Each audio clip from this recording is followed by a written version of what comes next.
Good afternoon. I'm going to do that again. Good afternoon. Thank you. I'm Reverend Dr. Deborah Hafner. My pronouns are she, her, and I am the interim minister serving the Unitarian Universalist Fellowship in Huntington, for those of you who don't know me. Welcome to our Christmas pageant. Welcome to those of you here in the main hall. Welcome to those of you joining us on Zoom and at home. And a special welcome to all the nervous parents out there. It's going to be great. The pageant was created by our Religious Education Committee, and I know that we are in for a real treat. After the pageant is over, we invite you to join us in the social hall directly behind us for eggnog and cookies. And then at 5 o'clock, we will resume our services for the second part of our Christmas Eve service, and I hope many of you are planning to stay. If you are Zooming in, you will need to log off at when this pageant is over and then log back on at 4:50. I'd like to invite the Larson family to come forward to help me light the chalice.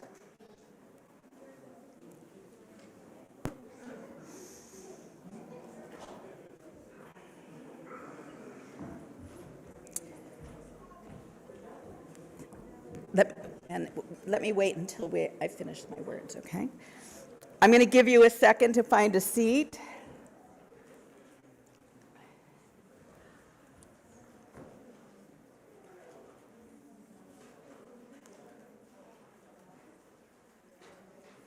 The chalice lighting words this morning, this afternoon, it's what habit does, were written by the Reverend Dan Lambert.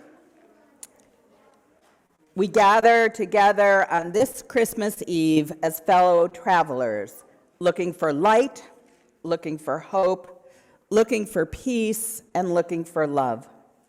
We gather tonight as people from many backgrounds, many faiths, many cultures, and many different spiritual paths.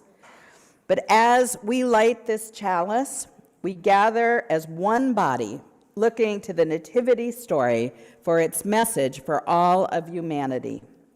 Its message is that there is light, there is hope, there is peace, and there is love. Thank you.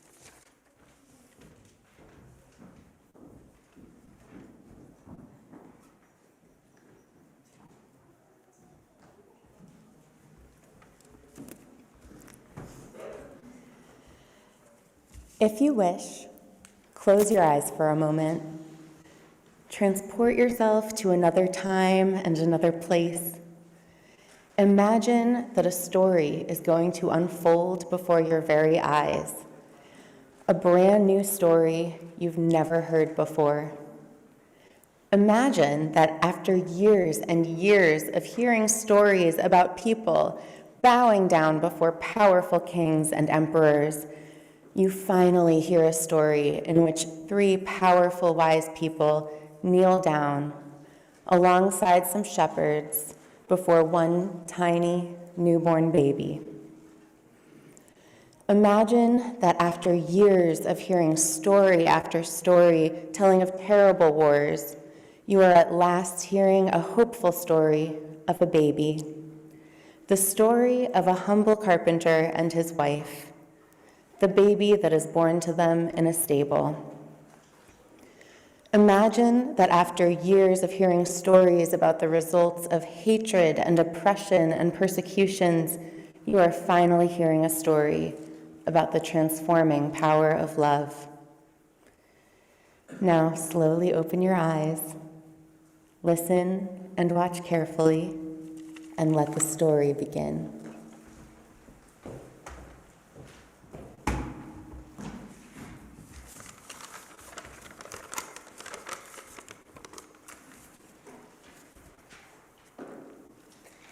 This is the story of the first Christmas, the night Jesus Christ was born. We celebrate this to remember the hope and joy that this tiny baby brought to the world on that extraordinary night in Bethlehem over 2,000 years ago. To prepare the world for the Savior, God asked different men and women to prophesy or foretell that Jesus was coming. These people were called the prophets, and this is what they said. Behold, a virgin shall bring forth a son, and his name will be God is with us. Out of Bethlehem, one will go forth to be the King of Israel. And unto us a child shall be born, and unto us a son shall be given, and his name will be called the Prince of Peace. Now when God was ready to give Jesus to the world, he chose a woman named Mary to be his mother. Mary lived in the little village of Nazareth and was engaged to be married to Joseph, a humble carpenter who lived nearby. At that time, the land they lived in was ruled by the Romans. The chief ruler, named Caesar Augustus, wanted to tax everyone in the land, so a census was ordered and a decree that every man shall return to the place of his birth. And so Joseph and Mary left Nazareth to return to the small village of Bethlehem, about 90 miles away, where Joseph had been born.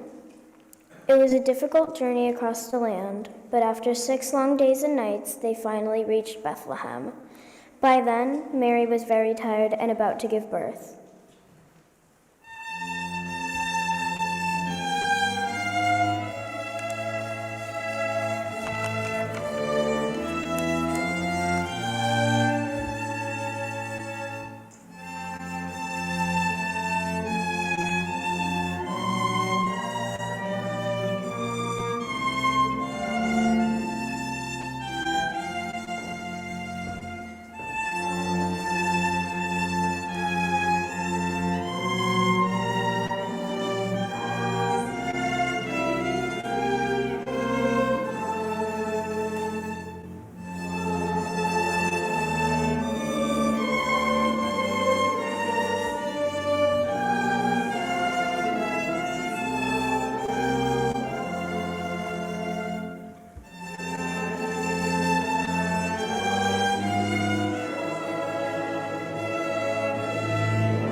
When they arrived, the city was already very crowded with other people who had come back to be registered, and all of the inns were full.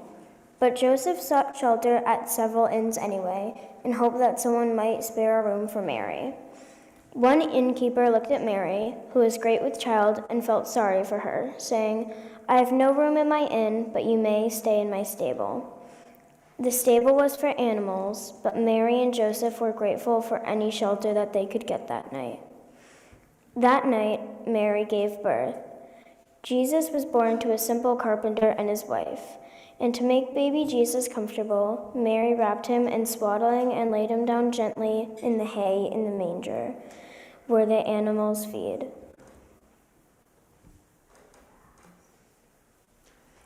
I would like to invite everyone to sing.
That same night, there were shepherds watching over the flocks of sheep on the steep hills surrounding Bethlehem.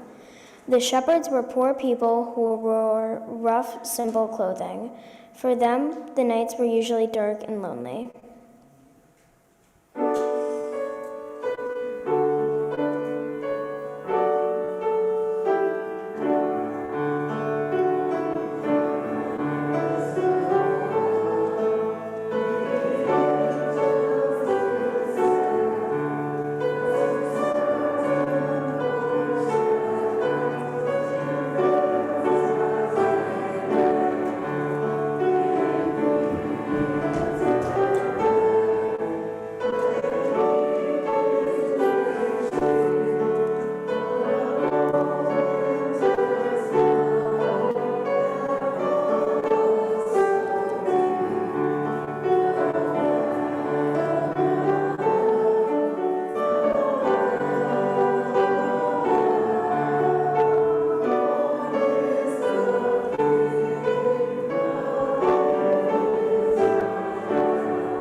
But the night that Jesus was born, an angel of the Lord suddenly appeared above them in the sky.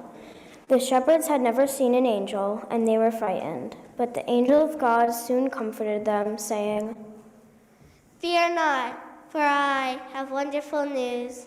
Today, in the city of Bethlehem, a child was born. This child shall grow up to be a Savior, which is Christ the Lord. You shall find the babe wrapped in swaddling clothes and laying in a manger." Then suddenly, a whole host, a multitude, of heavenly angels appeared in the sky, and they announced the news of baby Jesus. "Glory to the newborn King," they exclaimed. "Peace on earth, goodwill to all."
When the angels had departed, the shepherds decided that they should go see the baby Jesus right away.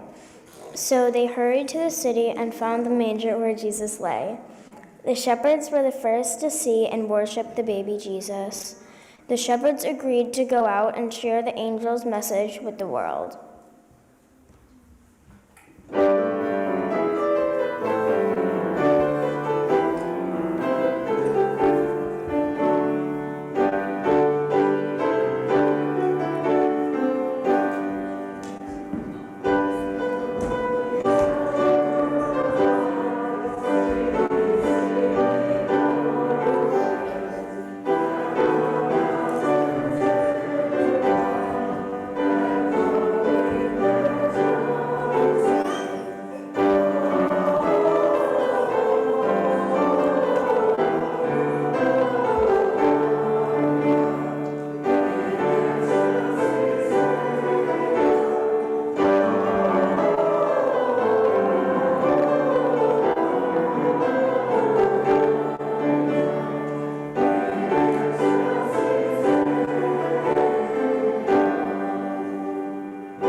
Meanwhile, in a land far to the east of Bethlehem, 3 wise people of great knowledge noticed an unusually bright star in the sky. They asked, "Could it be a sign that the Savior has come, the one that the prophets wrote of so long ago?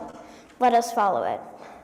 Upon their camels, the 3 wise people, or magi as they are now known, journeyed for several weeks, faithfully following the star shining brightly in the sky, until it stood over the little stable in Bethlehem.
When they saw the baby Jesus, the 3 wise people fell on their knees in humble worship.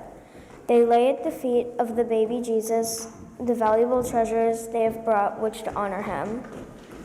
The first gave him gold, the second gave him sweet-smelling frankincense, and the third gave him perfume like myrrh.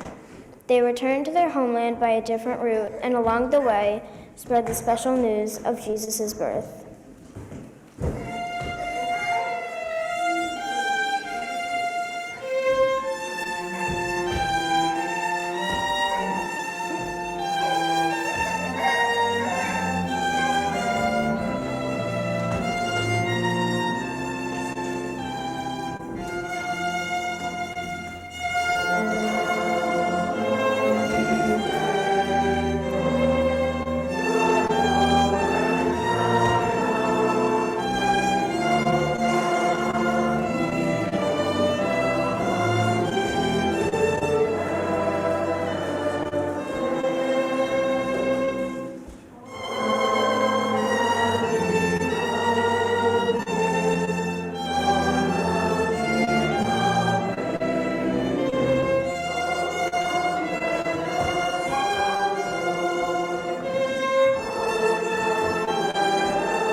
And that is the story of the first Christmas.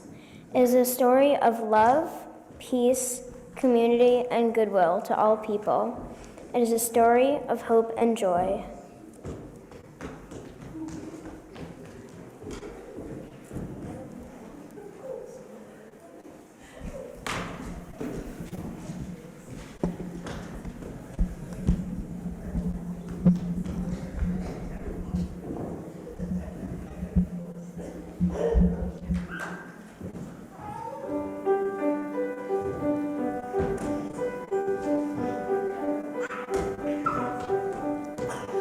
O holy night, the stars are brightly shining. It is the night of our dear Savior's birth.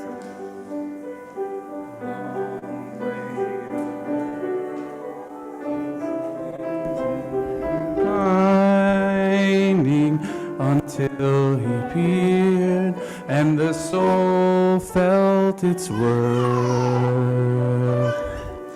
A thrill of hope, the weary world rejoices, for yonder breaks a new and glorious morn. Fall on your knees, oh, hear the angel voices, oh, night divine, oh, night when Christ was born, oh, night divine, oh, night, oh, night divine.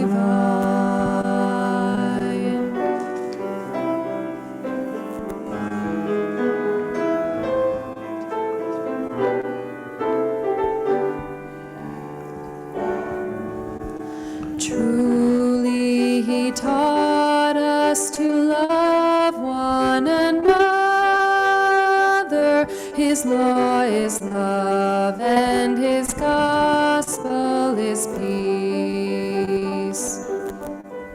Chains shall he break, for the slave is our brother, and in his name all oppression shall cease. Sweet hymns of joy in grateful chorus raise we, let all within us praise his holy name. Fall on your knees, oh, hear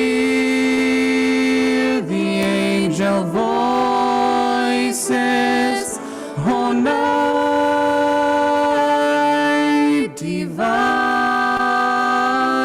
oh, night when Christ was born, oh, night divine, oh, night, oh, night divine.